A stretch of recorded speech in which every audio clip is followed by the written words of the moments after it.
Selamat pagi para pemirsa Kompas TV. Kita ada dalam acara Mutiara Iman. Saya dari Gereja Katolik Santa Teresia Jambi mengajak saudara-saudari untuk benar-benar berjumpa dengan Tuhan yang selalu hadir di tengah-tengah kita. Marilah kita mengawali perjumpaan kita dengan berdoa. Dalam nama Bapa dan Putra dan Roh Kudus. Amin. Tuhan yang Maha Baik, kami mengucap syukur Engkau selalu hadir di tengah-tengah kami. Sabdamu, Engkau akan menyertai kamu sampai akhir zaman, meyakinkan setiap orang dalam kehidupan ini bahwa kami tidak pernah sendirian. Maka pada kesempatan ini kami membuka hati untuk menyambut-Mu. Hadirlah dalam diri kami, hadirlah dalam keluarga kami, hadirlah dalam usaha dan kerja kami. Penuhilah kami dengan daya kekuatan-Mu. Bantulah kami semua supaya dapat membangun kehidupan yang berkenan kepadamu. Sebab Engkaulah Tuhan dan Juru Selamat kami, kini dan sepanjang masa. Amin. Dalam nama Bapa dan Putra dan Roh Kudus. Amin. Pada kesempatan ini, saya mengajak saudara-saudara sekalian untuk merenungkan sabda Tuhan dari Injil Yohanes bab 17 ayat 11b sampai dengan ayat 19. Dalam perjamuan malam terakhir, Yesus menengadah ke langit dan berdoa bagi semua murid-Nya. Ya Bapa yang kudus, peliharalah mereka dalam nama-Mu, yaitu nama-Mu yang telah Engkau berikan kepadaku, supaya mereka menjadi satu sama seperti kita. Selama aku bersama mereka, aku memelihara mereka dalam nama-Mu, yaitu nama-Mu yang telah Engkau berikan kepadaku. Aku telah menjaga mereka, dan tidak ada seorang pun dari mereka yang binasa, selain dia yang telah ditentukan untuk binasa, supaya genaplah yang tertulis dalam kitab suci. Tetapi sekarang aku datang kepadamu. Aku mengatakan semuanya ini, sementara aku masih ada di dalam dunia, supaya penuhlah sukacitaku di dalam diri mereka. Aku telah memberikan firman-Mu kepada mereka, dan dunia membenci mereka, karena mereka bukan dari dunia, sama seperti aku bukan dari dunia. Aku tidak meminta supaya Engkau mengambil mereka dari dunia, tetapi supaya Engkau melindungi mereka dari yang jahat. Mereka bukan dari dunia, sama seperti aku bukan dari dunia. Kuduskanlah mereka dalam kebenaran. Firman-Mu adalah kebenaran. Sama seperti Engkau telah mengutus aku ke dalam dunia, demikian pula aku telah mengutus mereka ke dalam dunia. Dan aku menguduskan diriku bagi mereka, supaya mereka pun dikuduskan dalam kebenaran. Demikianlah Injil Tuhan kita. Terpujilah Kristus. Saudara-saudara yang terkasih, sangat menarik pada saat-saat akhir hidupnya di dunia, bersama murid-muridnya, Yesus menengadah ke langit dan berdoa bagi semua murid-Nya. Mau mengatakan bahwa Yesus itu adalah sabda yang sudah menjadi manusia, Dia yang turun dari surga di tengah-tengah kita.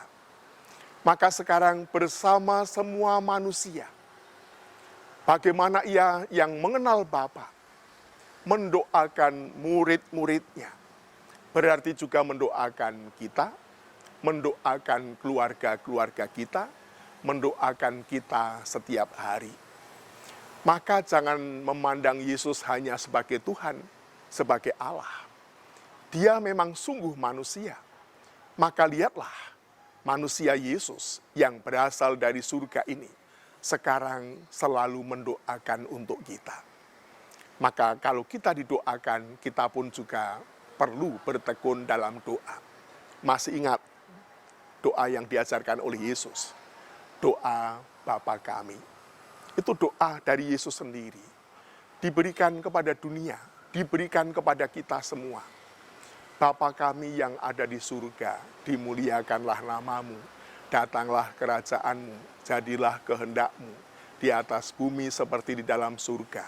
Berilah kami rezeki pada hari ini, dan ampunilah kesalahan kami, seperti kami pun mengampuni yang bersalah kepada kami. Dan janganlah masukkan kami dalam pencobaan, tetapi bebaskanlah kami dari yang jahat. Sebab engkaulah Raja yang berkuasa untuk selama-lamanya. Nah, doa Yesus tadi yang paling penting dikatakan, supaya mereka menjadi satu. Kita itu kan senang ya, kalau bisa bersatu. Punya sahabat, punya banyak teman. Bahkan kan sampai ada ungkapan yang dikenal. Kalau punya 1000 sahabat itu masih sedikit. Tetapi punya musuh satu pun sudah sangat banyak. Karena musuh yang memberatkan itu bisa membunuh kita, bisa merusakkan persahabatan. Doa Yesus untuk murid-muridnya, untuk manusia, semoga mereka menjadi satu. Maka di mana-mana yang diusahakan murid-murid Yesus mestinya ya persatuan. Keluarga-keluarga itu kan juga kuat kalau bisa bersatu. Bahkan di negara kita kan ada semboyan. Kalau kita ini memang bersatu ya kita teguh. Kalau kita ini bercerai ya kita runtuh. Sebenarnya sudah tahu setiap orang, persatuan itu menguatkan. Ya contohnya, untuk mengangkat beban yang berat. Diangkat sendiri nggak bisa. Diangkat ramai-ramai dengan banyak orang, beban yang berat pun bisa diangkat dengan ringan. Nah lihatlah, Tuhan sudah hadir. Meminta setiap orang supaya membuka hatinya. Jangan menutup hati satu dengan yang lain. Maka ajaran Yesus juga sama yang bisa mempersatukan. Hendaklah kamu saling mengasihi. Tetapi Tuhan Yesus juga tahu mengapa manusia sulit bersatu. Dari Injil yang baru saja kita dengar tadi, Yesus itu tahu karena memang manusia hidup di dunia ini seringkali berjumpa dengan orang-orang yang tidak mengenal Tuhan, yang dikuasai yang jahat. Apa yang diperbuat yang jahat? Ya mencelakai orang lain, mencelakai hidupnya sendiri, bahkan bisa juga menghancurkan saudaranya.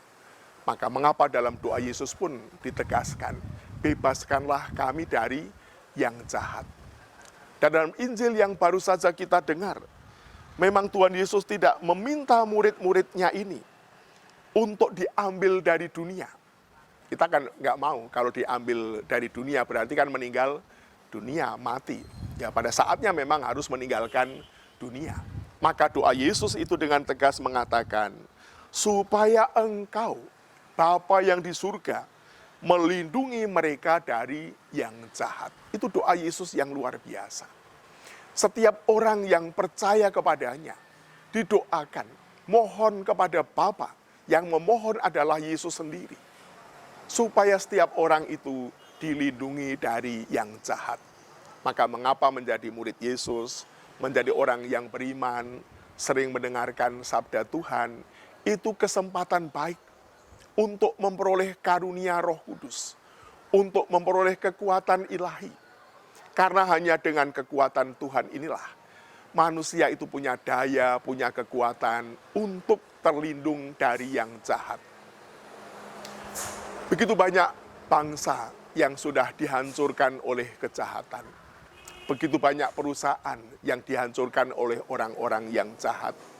Ada begitu banyak keluarga yang juga bisa hancur karena dalam dirinya ada orang-orang yang membiarkan dirinya dikuasai oleh yang jahat.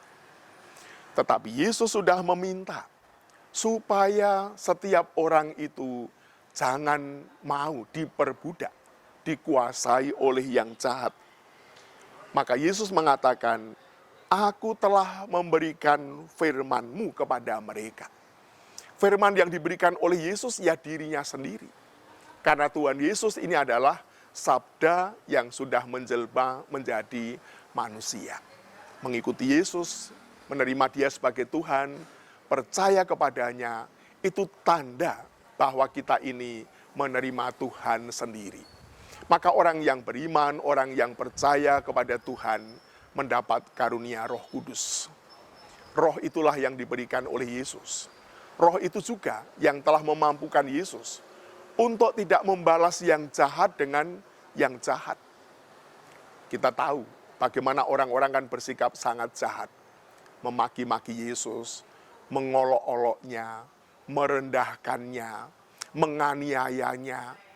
Semua yang jahat ini dilakukan karena tidak mengenal bahwa orang yang selama ini melakukan apa yang baik dan benar. Membantu setiap orang untuk membebaskan dari yang jahat. Tetapi justru kekeliruan manusia yang terbesar menolak yang benar, menolak yang suci, menolak yang dari Tuhan ini. Penolakan cinta kasih Tuhan itulah yang membuat orang justru tidak bisa berbuat banyak, bahkan bisa membuat dirinya tidak berharga. Maka akhirnya orang-orang hanya saling tidak menghargai, berlomba-lomba untuk mencela, berlomba-lomba untuk saling merendahkan. Dan saat orang direndahkan, sadar manusia itu memang nggak mau direndahkan. Maka bisa tersinggung, bisa marah, bisa saling menggunakan kekerasan. Semua mau mengatakan, aku ini bukan orang yang rendah. Aku ini orang yang berharga. Maka jadilah orang yang berharga. Doa Yesus untuk kita semua, mengangkat derajat kita. Bahkan orang yang sudah percaya, dibaptis, mereka ini kan menjadi anak-anak Allah. Diberi martabat yang sama. Maka orang yang melepaskan diri yang jahat menjadi orang yang percaya, Yesus mengatakan, kamu bukan dari dunia ini. Maka dengan mengikuti Dia, kita diangkat martabatnya. Dikembalikan, kita punya martabat yang luhur. Tunjukkan martabat yang luhur itu dengan kata-kata yang baik, kata-kata yang penuh belas kasih, dengan saling mendoakan, dengan saling menghargai, yang kuat membantu yang lemah. Kesempatan-kesempatan baik selalu ditawarkan kepada kita.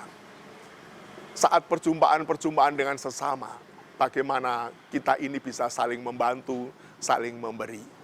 Maka kita mohon supaya kita yang didoakan oleh Yesus, kita menjadikan orang-orang yang bertekun dalam doa dan mempersembahkan hidupnya. Kita mengakhiri acara ini dalam doa. Dalam nama Bapa dan Putra dan Roh Kudus, amin. Tuhan Sang Juru Selamat, kami mengucap syukur Engkau selalu mendoakan kami. Bebaskanlah kami semua dari yang jahat, supaya kami dapat menjadi murid-murid-Mu yang baik, yang mewartakan kasih dan kebaikan-Mu dalam kata dan perbuatan setiap hari. Dalam nama Bapa dan Putra dan Roh Kudus. Amin.